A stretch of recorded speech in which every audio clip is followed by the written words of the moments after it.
In this video, I wanted to do a little bit of a follow-up to the video I did a couple of weeks ago where I was talking about my weight loss journey, because there were a few questions that came up and a few comments that I wanted to address, and also I wanted to give you some idea of what I actually eat in a day. Somebody asked me if I would do that.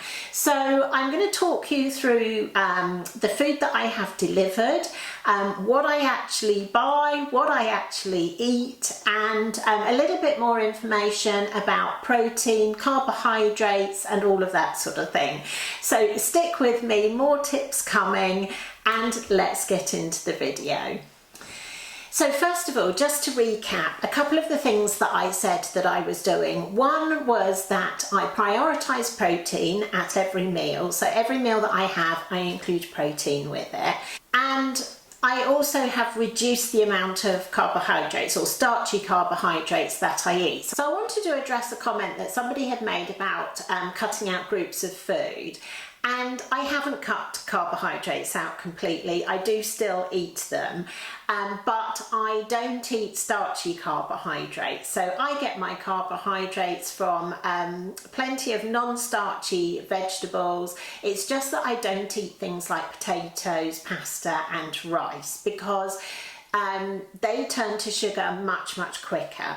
And somebody else had asked about fibre as well. So where do I get my fibre from, or do I eat fibre? Yes, I do. Again, I get that from vegetables, things like avocados, which are really good for fibre. I have avocados almost every day.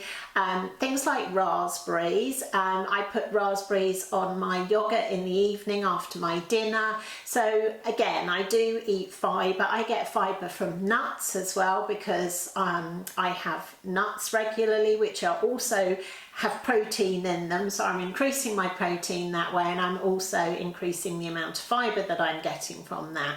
Now, one thing that I learned many years ago is that if you do increase fibre, you also need to make sure that you drink plenty of water as well, because otherwise it will get stuck in the body, not to put too fine a point on it.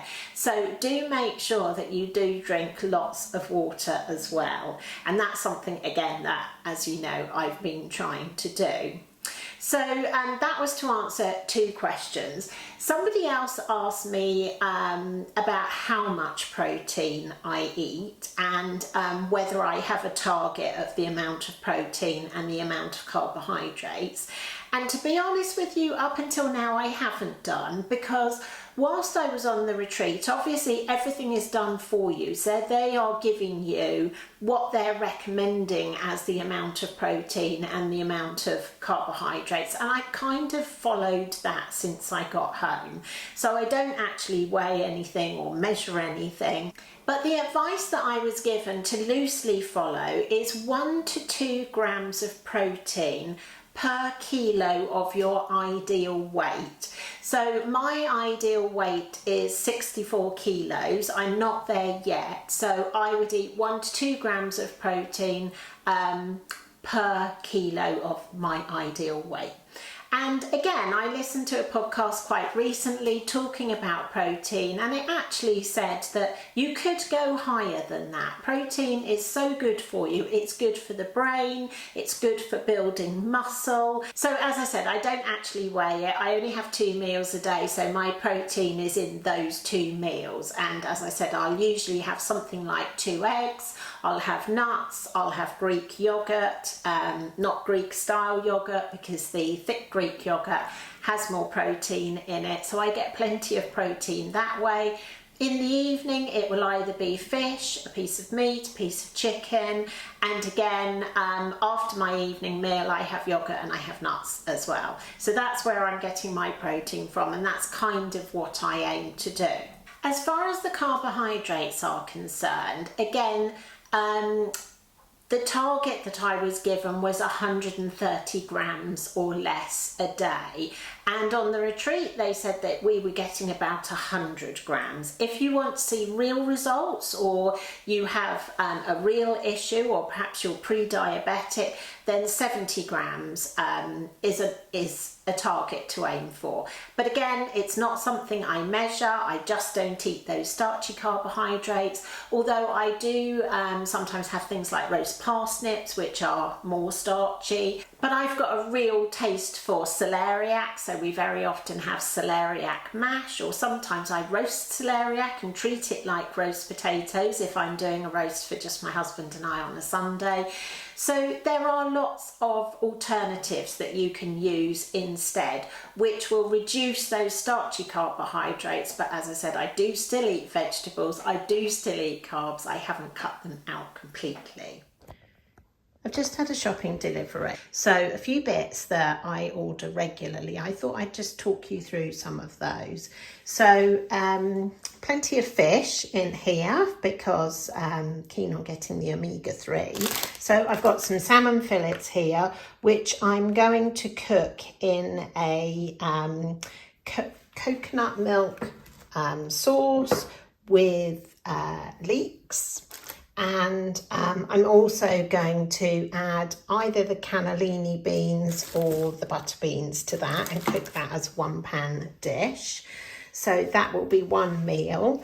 I'm going to make fish pie with this fish pie mix, but for my topping, instead of doing mashed potato, which is the traditional thing, I have cauliflower on top of there, and then it's done in a creme fraiche sauce and topped with cheese and the cauliflower, and it has peas in it as well. Always get my Greek yogurt, and it is proper Greek yogurt, not Greek style yogurt, because it has more protein in it. Always have herbs, dill, tarragon I love to cook with. I'll use tarragon with my chicken pieces. I'll cook those in kind of a casserole probably this week, or I might do them as a Thai style dish, again with coconut milk. And some green beans, which I've already got in the fridge. Smoked salmon, which I have with my breakfast or my brunch. Again, for the omega-3, for the extra protein.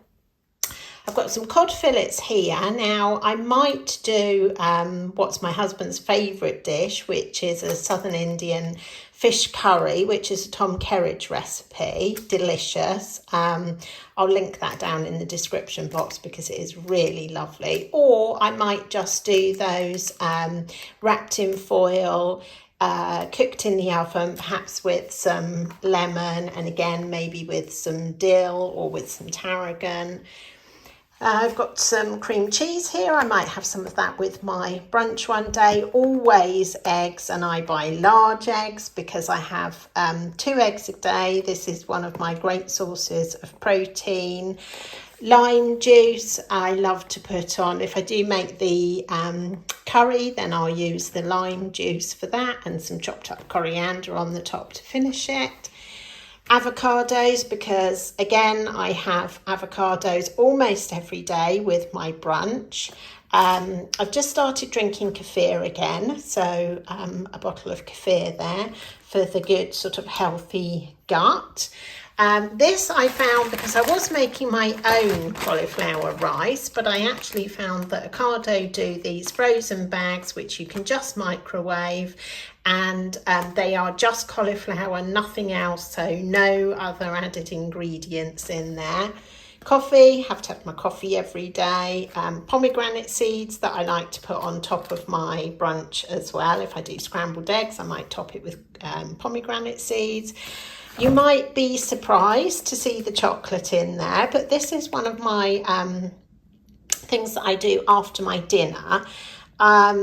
I love dark chocolate anyway. I don't find it too bitter. Dark chocolate is good for you as well.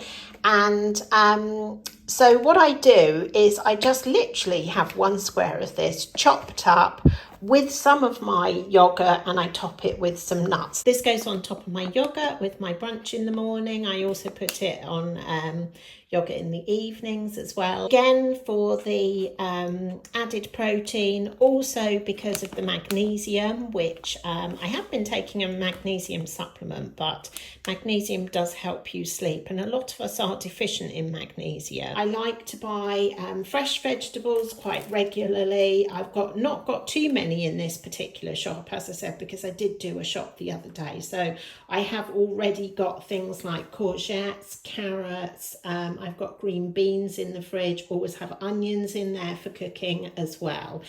So I hope that gives you a little bit of an insight into what I shop, and I'm also going to show you some of the things that I eat as well.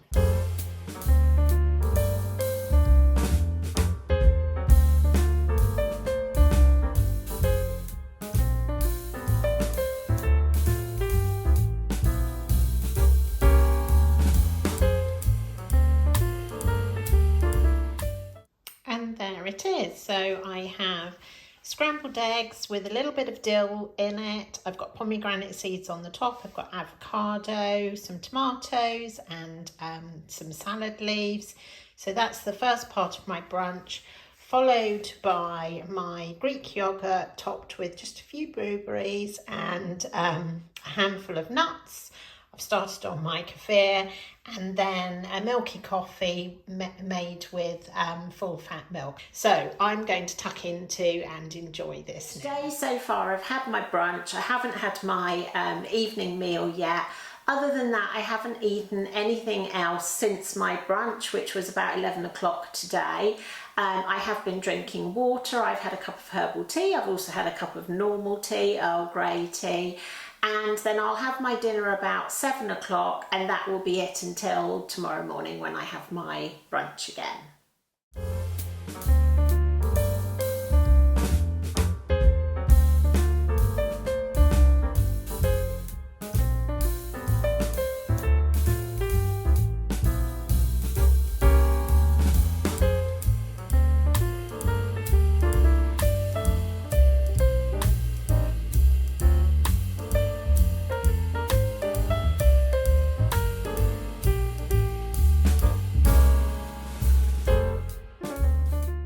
So I've been cooking salmon with coconut milk, cannellini beans, it's got onion in there, sun-dried tomatoes, and some spinach and some seasoning.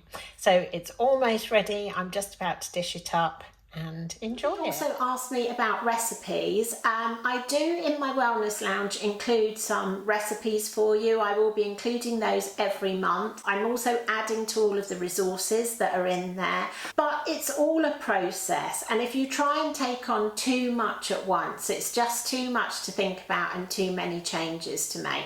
I feel that because I've got to this point now and I've got my eating sorted, I know what I eat, I know what works for me, and now I can start looking at the next area that I want to improve on. So I'm also next going to be thinking, like I said, about do I need supplements? What am I getting from the foods that I'm eating? Perhaps there are things that I need to add in, but I'm not going to do that without doing a lot of research for it first. Now, the other thing that I wanted to tell you is that in a couple of weeks' time, I'm going back to Coombe Grove. They very kindly allowed me to come along there and do some filming.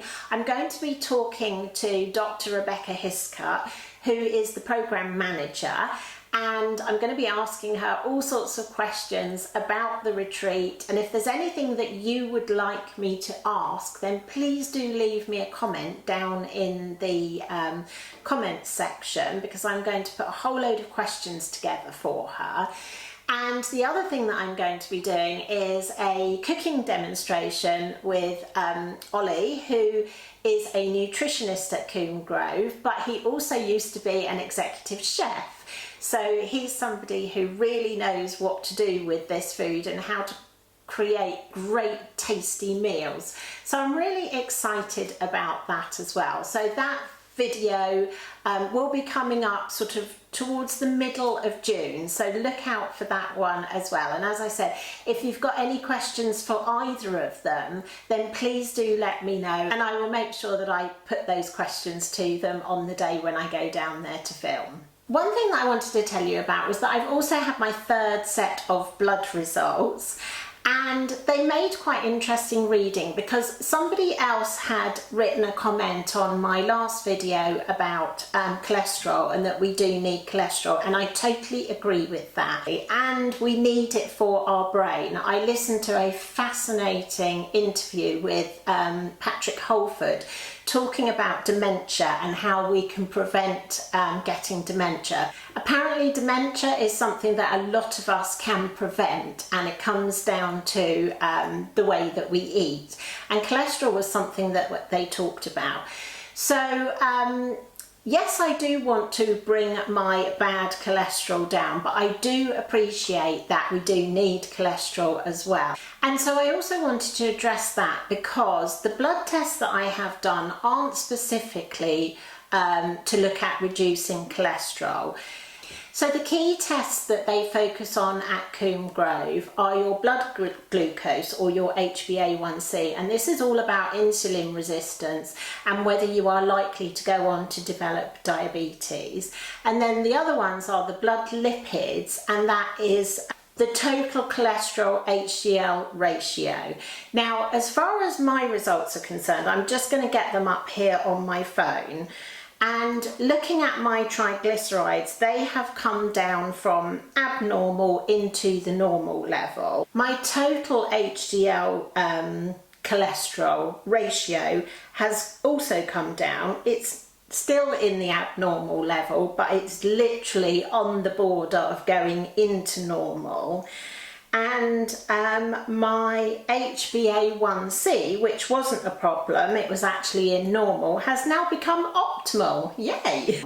So I hope that addresses that as well. And really, if you're concerned about any of this, I'm not a doctor. You need to talk to somebody who does know all about this, which is why I'm talking to the nutritionists and the doctors at Coombe Grove, because this is something that they are experts in. And so far so good. Everything seems to be going in the right direction. I will also link Coombe Grove down in the description box for you as well, because I do have a special offer for you where you can get a discount, and you can also get an additional treatment while you're there if you do go on and book.